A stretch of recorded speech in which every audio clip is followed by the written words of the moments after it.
NFL. Big blow for the Washington Commanders over the weekend as left tackle Laremy Tunsil suffered a torn triceps in practice. This is an injury that's going to require surgery and cost the five-time Pro Bowler at least a significant portion of the regular season. Head coach Dan Quinn confirmed that Brandon Coleman will take over at left tackle in Tunsil's absence. Pleased to welcome in our guys Kevin Clark and Mike Tannenbaum here. So Mike T, losing Laremy Tunsil, losing any left tackle in training camp, not great, let alone this one. What's your level of concern for Jayden Daniels without the person who's protecting his blind side? Definitely a concern, and I was in Miami when we drafted Laremy. He is a great athlete. He's a better teammate, and all those sort of behind-the-line scrimmage plays, the perimeter runs, the short, quick passing game, he was so good because he could get outside the numbers so fast. So this is far from ideal, but Brandon Coleman's played 28 games in the NFL, and if there's a silver lining, it's August 10th. So players like Taylor Decker are out there, or maybe you trade for somebody like Walker Little, who's in Jacksonville, who's a backup now. So you see what you have in Brandon Coleman. First-time play caller David Blau has his work cut out for him. But when you talk to opposing defensive coordinators in the league, and they say, what makes Sean McVay so good? Sean McVay is one of those guys that could cover up for subpar play on the offensive line. So if I'm David Blau, one of the things I'm thinking about is I have the athleticism of Jayden Daniels. What do I have? What can we do well? And just try to work around it.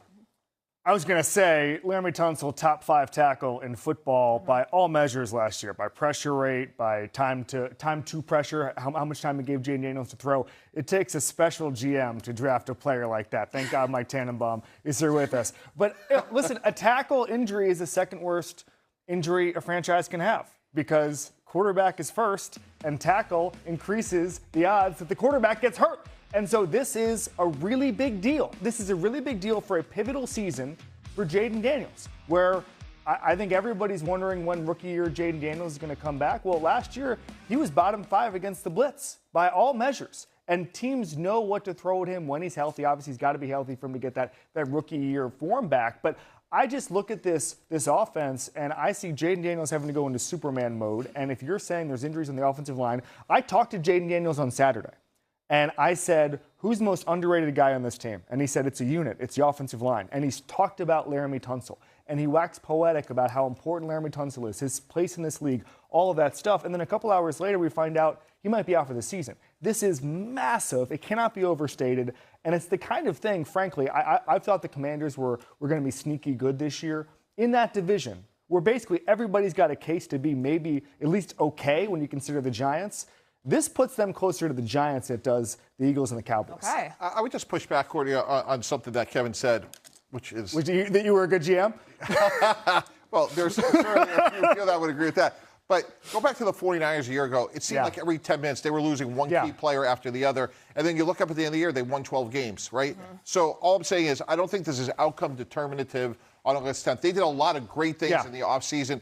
LT is really important to them. I don't mean to minimize it. Look, they're paying him $30 million for a reason, but we can't minimize all the other things that they did really well in the offseason. Pushback on the pushback. The Niners started as a much more talented team than the Commanders are this year. I think roster talent, 1 through 53, there was a lot more depth in San Francisco by that electrical substation than there is with the Commanders. I don't know if the pushback to the pushback, but Jayden Daniels' A game is better than either Mac Jones or Brock Purdy. So he can change the whole calculus himself, but he's going to have to obviously change their approach missing Laremy Tunsil. I mean, they pay him this offseason. They clearly value him as a long-term part of their plans, and he won't be there for a while.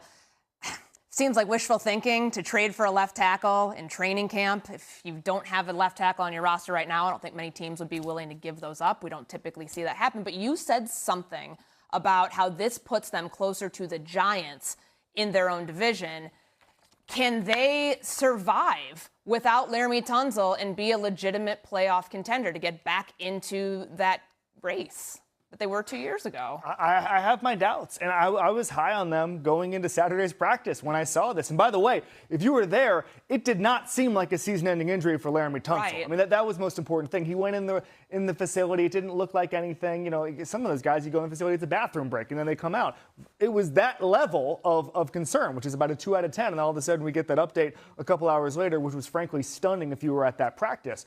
But I don't think it is so hard to roster talent. The Eagles still have, even with the losses they had, one of the most talented rosters in football. The Cowboys, we know they're going to have, if everybody's healthy, a top 5 offense. If that defense gets to average, all of a sudden we're talking division type of winner, 10, 11 wins, okay? I don't know if the Commanders can get there without everything breaking right, and this is an example of things not breaking right. So do we need to change expectations for this Commanders team?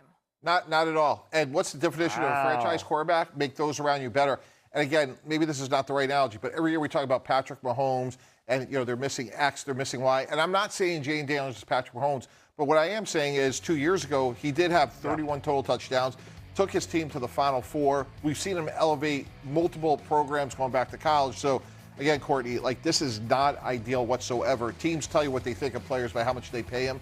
So I do think, though, you have a month to get around this and realize, okay, what can we do? Yeah. Can we trade? How does Brandon Coleman look? How could, from a play calling standpoint, adjust things? I'm with you, Mike. Last year we did tiers, quarterback tiers, and I had Jayden Daniels at the top. And the reason I had him at the top with the greats of the game was I think if you're at the top tier, the A tier for quarterbacks, you prop open a championship window automatically. I didn't see that last year, even when Jayden Daniels was healthy. And I'm going to give him some grace just because of that there's always sophomore slumps. A lot of times the slumps are more roster-based to me than performance-based, but we'll put that aside for a second.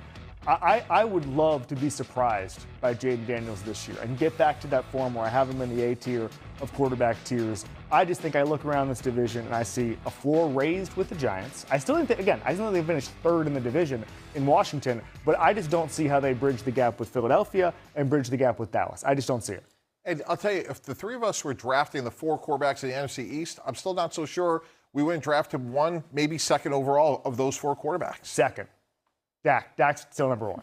So it's pretty high expectations if you're still drafting him 1 or 2, but he's in year 3 now. This is always the year we talk about quarterbacks, especially first-rounders. Are they going to pick up their 5th-year option the following offseason? Are they going to get close to being cemented as the franchise guy? Yeah, and just to be clear, they will sprint to pick up the 5th-year option. That's not the debate yet. The debate is he going to grow? I mean, it's not C.J. Stroud. He didn't have the fall-off that C.J. Stroud had. But it gets to be, is he the prince that was promised? Is he the guy who's going to get you the Super Bowl? Because last year at this time, it looked like, I talked to him at the Super Bowl right after his rookie year, and he said somebody came up to him on an airplane and said, "You changed my life." Okay? Is it that level of franchise quarterback where he's the Mahomes, the Burrow, Lamar Jackson, Josh Allen, where he's changing guys' lives? Well, you mentioned C.J. Stroud, and C.J. Stroud, too, had a terrific rookie season, and then we had the same question for him, year 2 and year 3. Is it make or break? And every year since then has been that for C.J. Stroud. Is it the same for Jayden Daniels this year? But the C.J. Stroud thing started with problems on the offensive line that I thought caused regression in his game. That's why I think, Mike, it is a big deal. Former team exactly. That's why I think it's a concern. Yeah, and I don't think it's a concern because you can go back to Arizona State, LSU, how we play in the NFL. Yeah. There's a lot of good tape there. And, Courtney, to your question, is a make or break to be a franchise quarterback. We could quibble, is he 6th overall, 12th overall? There is no way the Washington Commanders are going to find somebody better than him. As Kevin said, you sprint for the 5th-year option, you pay the bill, you're happy you can. And by the way, we haven't even talked about the off-the-field part